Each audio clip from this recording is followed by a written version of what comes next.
हम लोग बात करेंगे फिर एक नए टॉपिक पर। और आज का जो मेरा टॉपिक है वो है पैर का सूजना ड्यूरिंग प्रेगनेंसी। तो प्रेगनेंसी के दौरान पैर का सूजना। तो आज हम बहुत सारी चीज़ों पर बात करेंगे। क्या प्रेगनेंसी के दौरान पैर का फूलना नॉर्मल है या एबनॉर्मल है? अगर किस कंडीशन में हम इसको नॉर्मल समझेंगे और किस कंडीशन में हम इसको एबनॉर्मल समझेंगे, और हम लोग इस बारे में भी बात करेंगे कि कैसे कैसे मतलब अगर किसी का पैर का सूजन है या कोई और दिक्कत है तो उसको कैसे कैसे हम उसका प्रिवेंशन करेंगे। तो चलिए हम लोग स्टार्ट करते हैं आज का टॉपिक। तो पैर का सूजन होना, तो सबसे पहली बात ये है कि प्रेगनेंसी के दौरान शरीर का, बॉडी का पूरा फिजियोलॉजी ही चेंज हो जाता है। फिजियोलॉजिकली क्या होता है कि ब्लड वॉल्यूम बढ़ जाता है।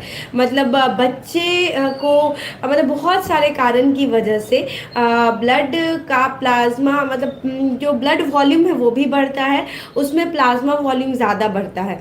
और जैसे पिछले बार हम लोग एनीमिया वाले टॉपिक में ये बात कर चुके हैं कि जो डाइल्यूट होता है, हीमोडाइल्यूशन होता है, मतलब पानी की मात्रा, मतलब प्लाज्मा की मात्रा ज़्यादा हो जाती है और जो हीमोग्लोबिन है उसके मतलब उसके कंपैरिजन में कम हो जाता है। तो ये जो है, इसमें क्या होगा कि सबसे पहले बॉडी में पानी बढ़ जाता है, जिसकी वजह से स्वेलिंग के लिए बॉडी जो है वो डिस्पोज हो जाता है। मतलब अगर शरीर में ज़्यादा पानी है तो वो क्या है, वो ज़्यादा फूलेगा। तो अब हम लोग बात करेंगे पहला फिजियोलॉजिकल, मतलब ऐसा पैर का फूलना को नॉर्मल कब हम मानेंगे। तो सबसे पहले इसका ये है कि कारण मैं बता रही हूँ आपको। क्या होता है कि यूट्रस जो होता है वो मतलब सेंट्रलाइज, मतलब बीच में होता है, और मतलब more to the right side की तरफ ज़्यादा होता है। तो क्या होता है ना कि जब ग्रेविड यूट्रस, मतलब प्रेग्नेंट यूट्रस जब बड़ा होता है तो वो क्या करता है, एक वेसल्स होती है जिसको इंफीरियर वेना कावा कहते हैं, जिसको मतलब जनरल लैंग्वेज में हम बोलते हैं जो नस जिससे ब्लड जाता है। तो क्या होता है ना कि पैर में हमारे क्या होता है कि ब्लड ऊपर जाना चाहता है, लेकिन ग्रेविड यूट्रस की वजह से, प्रेग्नेंट यूट्रस की वजह से वो उसको क्या करेगा कि ऐसे कंप्रेस करके रखेगा। तो ब्लड जो है, जो पैर का सारा ब्लड है, तो वो क्या होगा, वो ऊपर नहीं जा पाएगा, मतलब बैक टू द हार्ट वो कम जाएगा। तो बैक टू द हार्ट कम जाने की वजह से क्या होता है कि वो सारा जो ब्लड है वो पैर में ही रह जाएगा। तो आप लोगों ने ये चीज़ हमेशा ध्यान दिया होगा कि जो प्रेगनेंसी में मतलब सूजन जो होगा सबसे पहले वो पैर का होता है। तो पैर का सूजन सबसे पहले क्यों होता है, क्योंकि पैर डिपेंडेंट एरिया, मतलब हम लोग खड़े होते हैं दोनों पैर पे, तो उस ग्रेविटी के थ्रू सारा ब्लड नीचे जाता है, तो जो होता है वो पैर सूज जाता है। तो ये कारण है कि पैर में ही ज़्यादा सूजन क्यों होती है। और यूट्रस से ऐसे तो हमारे पैर में बहुत सारा जो मसल होता है, वो मसल ब्लड को ऐसे ऐसे पंप करके ऊपर करता है, लेकिन ग्रेविड प्रेशर की वजह से, यूट्रस के प्रेशर की वजह से जो ब्लड है वो ऊपर से हमारे हार्ट में नहीं जा पाता और पैर में फूलता है। तो आप लोगों ने ये चीज़ ध्यान दिया होगा कि जब पेशेंट सुबह में कंप्लेन कम करती है कि सुबह में तो सो के जब उठते हैं तो पैर का मतलब ये दिन उतना नहीं रहता, लेकिन दिन शाम होते होते मेरा बढ़ जाता है। क्यों? क्योंकि जो भी ब्लड है वो पैर के नीचे स्टैग्नेंट हो जाता है और वो ऊपर नहीं जा पाता है। तो शाम में ये ज़्यादा कंप्लेन करेंगी फीमेल्स। और हम लोग उनको ये भी बताते हैं कि जब आप लेट रही हैं तो आप लेफ्ट लैटरल लेटिए, मतलब बायां करवट होकर के सोइए। क्यों? क्योंकि uterus more to the right side होता है, तो अगर आप लेफ्ट करवट होकर सोइएगा तो थोड़ा सा सप्लाई आईवीसी में ज़्यादा बढ़ेगा और जो है वो हार्ट में चला जाएगा ब्लड। तो ये मैंने बात किया कि ये क्या है, ये फिजियोलॉजिकल है, मतलब ये नॉर्मल बात है, ये होना है। बॉडी में पानी की मात्रा ज़्यादा है तो वो क्या होगा, प्रेगनेंसी जैसे जैसे बढ़ेगा, बच्चे का वजन जैसे जैसे बढ़ेगा तो वो वापस ब्लड सप्लाई नहीं जाएगा, तो क्या होगा, वो भरेगा। ये हो गया नॉर्मल चीज़। अब हम लोग बात करेंगे कि क्या क्या ऐसा पैथोलॉजिकल स्टेट, मतलब जो नॉर्मल नहीं है, क्या क्या बीमारियां हैं अगर किसी का पैर फूल रहा है। तो क्या क्या बीमारियां हैं जिसमें ऐसा ये इंडिकेट करेगा कि प्रेगनेंसी के दौरान कुछ मतलब एबनॉर्मल होने वाला है या फिर कुछ हाई रिस्क ये है। तो सबसे पहले कि यही बात है कि वज़न उनका बहुत तेज़ी से ग्रो करेगा। जैसे मैं आपको एक मोटा मोटी रेंज बताती हूँ कि अगर प्रेगनेंसी में वज़न बढ़ना है तो वो 9 से 11 किलो जो है हम लोग नॉर्मल मानते हैं। अगर कोई बहुत लीन एंड थिन पेशेंट है, बीएमआई जिसका बहुत कम है, तो उनको हम लोग अप टू 16-70 केजी तक बढ़ने देते हैं। तो उसमें अगर डरने की बात तब है जब प्रेगनेंसी में हम देख रहे हैं कि 1 वीक में 2 किलो वजन बढ़ गया, या बहुत पैर अगर टाइट टेंस हो गया है, एकदम बेचैनी है, और पैर सूजने के साथ साथ पैर में पेन भी बहुत बढ़ गया, मतलब वो ये कंप्लेन करेंगी कि पैर तो सूजा ही है लेकिन पैर में पेन भी बहुत ज़्यादा हो रहा है, तो उस कंडीशन में आपको अपने डॉक्टर से कंसल्ट करना चाहिए। तो चलिए हम लोग एक एक करके बात करते हैं। तो पहला पैथोलॉजिकल कंडीशन होता है PIH, प्रेगनेंसी इंड्यूस्ड हाइपरटेंशन। तो इसमें क्या होता है, इसमें भी ये उसका वन ऑफ द साइन है कि प्रेगनेंसी इंड्यूस हाइपरटेंशन, जिसको हम लोग एक बात भी किए थे कि प्रेगनेंसी में जो चमकी की बीमारी होती है कि बीपी बहुत ज़्यादा बढ़ जाता है, और बीपी बहुत ज़्यादा बढ़ने की वजह से उनको चमकी भी आ जाती है, जो इस बीमारी को एक्लेम्शिया बोलते हैं। तो ये हाइपरटेंसिव डिसऑर्डर इन प्रेगनेंसी का एक पार्ट है। तो इसमें क्या होता है कि इसमें हर जगह का आप देखेंगे कि लेग का स्वेलिंग हो गया है, और पूरा लेग जो है एकदम टेंस टाइट लग रहा है, पैर जो है वो शाइनी है, एकदम टाइट हो गया है, और बहुत बार तो वल्वल इडिमा भी उन लोगों को होता है। ये चीज़ हम लोग पाते हैं।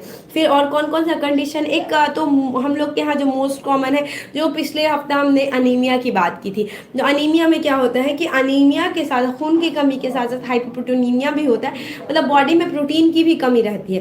तो जिसकी वजह से क्या होता है कि जो पानी है वो वेसल्स के अंदर, जो पानी है वो वेसल्स के अंदर नहीं रह पाता है, और क्या होता है कि वो बाहर मतलब निकल जाता है। प्रोटीन जो है वो ब्लड, मतलब जो भी पानी है उसको अंदर बांध करके रखता है, लेकिन जब अनीमिया का स्टेट होता है, हाइपोप्रोटीनीमिया का स्टेट होता है, तो वो जो है पानी को बांध के नहीं रख पाता है, जिसकी वजह से क्या होता है वो रिस के बाहर जाता है। तो इसमें भी क्या होगा कि अनीमिया वाले कंडीशन में भी जो है तो पैर जो है अब नॉर्मली फूलता है।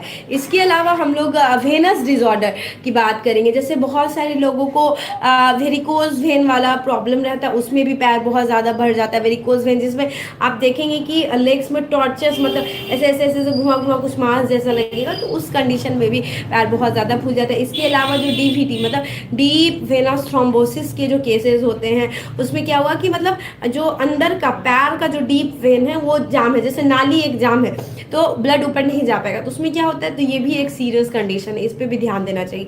इसके अलावा हम लोग बात करेंगे कि बहुत सारी पेशेंट को रीनल डिसऑर्डर होता है, चाहे वो प्री प्रेगनेंसी रहे या फिर बहुत बार अब्राप्शियो प्लेसेंटा या और भी कारण की वजह से क्या होता है कि उनके किडनी पे इफेक्ट पड़ता है। प्री एक्लेम्शिया में भी रीनल डिसऑर्डर हो सकता है, जिस रीनल डिसऑर्डर में भी ये चीज़ पाया जाता है कि उनका पैर जो है बहुत ज़्यादा स्वेल कर जाता है। तो अभी तक हम लोग ने बात किया एक्लेम्शिया के बारे में, हमने बात किया अनीमिया के बारे में, हमने बात किया वेनस डिसऑर्डर के बारे में, हमने बात किया रीनल डिजीज़ के बारे में। अब नेक्स्ट है हाइपोथायरॉइडिज्म, जो आप लोग मोस्ट कॉमन देखते हैं, प्रेगनेंसी हो या नहीं हो। बहुत सारे लोग बोलते हैं कि अरे मेरा तो पैर फूल रहा है, बहुत ज़्यादा हमको लग रहा है, मेरा शरीर भी स्वेल कर रहा है। तो क्या होता है, डॉक्टर्स के पास आप जाते हैं तो डॉक्टर आपको थायराइड की दवा, मतलब थायराइड का जांच कराते हैं, और बहुत बार आता है कि हाँ आपको हाइपोथायरॉइडिज्म है। तो सेम चीज़ प्रेगनेंसी में भी होता है कि थायराइड हार्मोन की कमी से, मतलब बॉडी का मेटाबॉलिज्म कम हो गया है, तो थायराइड हार्मोन की कमी से क्या होता है, बॉडी सारा सूज जाता है। तो एक वो भी कारण है। इसके अलावा बहुत सारी पेशेंट को हार्ट की बीमारी रहती है, मतलब बचपन से ही मीटल स्क्लेरोसिस है या फिर और भी कोई बीमारी है, जिसकी वजह से क्या होता है कि सही से मतलब वो जो ब्लड है वो हार्ट पंप नहीं कर पाता है। इसकी वजह से भी क्या होता है कि पैरों में वो सूजन आती है। तो ये सब और भी बहुत सारे कारण हैं जो मैक्सिमम जो हम लोग को मिलता है या हम लोग समझते हैं, तो ये कारण है। तो अगर कोई और कंडीशन रहे, अगर आपको कोई ये चीज़ फील हो रहा है कि आपका जो पैर है वो फूलना बढ़ रहा है, या फिर आप ऐसा देख रहे हैं कि उसमें पेन हो रहा है, तो आपको अपने डॉक्टर से मिलना चाहिए। हो सकता है कि ये नॉर्मल हो, लेकिन अगर ये पैथोलॉजिकल है तो ये बहुत ड्रेडेड ख़राब चीज़ है। तो इसलिए आप एक बार ज़रूर अपने डॉक्टर से मिलिए, और आप खुद भी घर पे अपना BP नाप करके ये चीज़ देख सकते हैं। तो चलिए अब हम लोग बात करते हैं कि अगर मान लीजिए अब किसी को स्वेलिंग है तो क्या करना। एक इसमें बहुत ज़्यादा मिथ है कि अगर शरीर फूल रहा है तो आप पानी नहीं पीजिए। ये गलत मिथ है कि अरे शरीर में तो पहले ही से पानी है, बॉडी में तो पहले ही से पानी है, तो हम क्यों पानी पियेंगे। लेकिन नहीं, ऐसा नहीं है। क्या करना है कि हम लोग को पानी पीना है, तो पानी पीने से क्या होगा कि और मतलब वो क्लियर होता है और पेशेंट जो है वो डिहाइड्रेटेड नहीं होती है, तो इसलिए पानी पीना बहुत ज़रूरी है। इसके अलावा क्या है, सॉल्ट रिस्ट्रिक्शन, मतलब बहुत सारे लोगों का अगर मान लीजिए पीआईएच की तरफ जा रही है तो उनको क्या करना है कि सॉल्ट रिस्ट्रिक्शन करना है, और मतलब नमक का मात्रा भी कम कर देना। और जैसे हम लोग को लगता पता नहीं चलता, बहुत सारे बाहर के फूड है, जैसे मान लीजिए सूप है, पिज़्ज़ा है, जो सब मतलब रेडी टू ईट है, तो आप ये चीज़ ध्यान दीजिएगा कि जितने भी रेडी टू ईट चीज़ होते हैं उसमें सोडियम का अमाउंट बहुत ज़्यादा होता है।